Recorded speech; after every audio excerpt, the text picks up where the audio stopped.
Good morning, friends. It's a beautiful spring morning, and we're gonna rock and roll. Talk about the 1,000 hour outside challenge. Get outside, adventure awaits. So what is this challenge? It's a super cute challenge for moms or dads or families to try to get yourself outside, really get the children outside, get them away from the screens and the indoors in this technological, crazy fast world, and just let them enjoy simple outdoor childhood. So on Instagram, you can find this challenge, you can follow the tag, they have a page. I'm just gonna do a review of some of our tricks and tips for our first couple hundred hours. So yes, we are new to this challenge, and no, I didn't want to do it. Last year, I was really blessed to hook up with a group of other like-minded moms that wanted their kids outside, that were going to be homeschooling, and some of these moms were doing it. The one mother got, I think, 1,111 hours, 1111, with a 2-year-old and a 4-year-old. And one of the other moms also hit 1,000 hours. A third one did. And through their peer pressure, the whole gang of moms is doing it now. So I think there's 6 of us. I didn't want to do it because I didn't want to become obsessed with being outside and all of a sudden have outside time not be fun. And to my joy, that hasn't happened. I have become obsessed with going outside in a really good functional way. So we just came through the Canadian winter, January, February, and early March.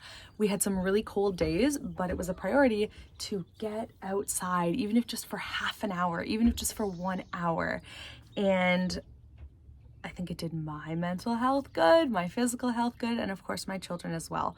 So the best part is these beautiful little sheets. I showed you mine. Mine's pretty boring. It's just little boxes, but you fill in 1 hour, or I count half an hours, man. Like, I don't know if I'm going to be skidding through this challenge with like on the skin of my teeth, but I'm counting every half an hour. And it totally gives you that positive feedback loop, like, yay, check the to-do box. But the to-do box is just being out in nature. So it's been fun. There's much more beautiful templates you can download. My friends have ones that are these whimsical flowers, or there's a beautiful intricate mandala, and it just records every month how much you're doing. I'm recording on my phone, so I can't show you my app. I'll have to insert a little picture. There's an app, which is great. You hit go, and in the app, I think it's $3 or $4, but it will record all of your hours for you, calculate how many hours you've had in a week, in a month, and that's really convenient for when you're outside and you just kind of want that stopwatch. The other thing that's helpful, they have a book. Lots of beautiful, super duper fun ideas, you know, sidewalk art, ice painting, all kinds of fun, cute stuff. I'm trying to see what else they have in here. A mud pool. This was another book. I actually scored, man. I got this at a thrift store for like $2. But same kind of thing. There's little sketches in here. So if you're outside, you can get your children doing outdoor inspired art, signs that spring is coming. So just looking for different nature outdoor books for the children to give me inspiration. And then of course, tailoring my Pinterest feed. So I love Pinterest. At this point, I think most of what I look at is Waldorf education and then outdoor play ideas for kids, but it's great. It's just constantly inspiring me. The last thing, of course, is if you can get a community of moms to do it with, and that can be a massive challenge, especially depending on where you live and what your schedule looks like. So like I said, I was very blessed with this crew of kind of homeschool co-op moms. We all do it together.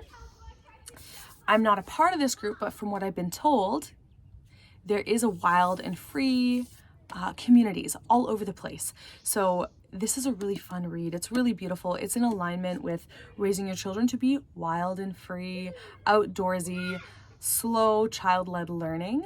So this book goes really nicely with the kind of parenting we're trying to do, but looking for different Facebook groups, also this wild and free gang. Yeah. So that's been our experience hitting our first 200 hours. I have some, checkers to fill in on my thing. But our first 200 hours, it has been fun. It's been great.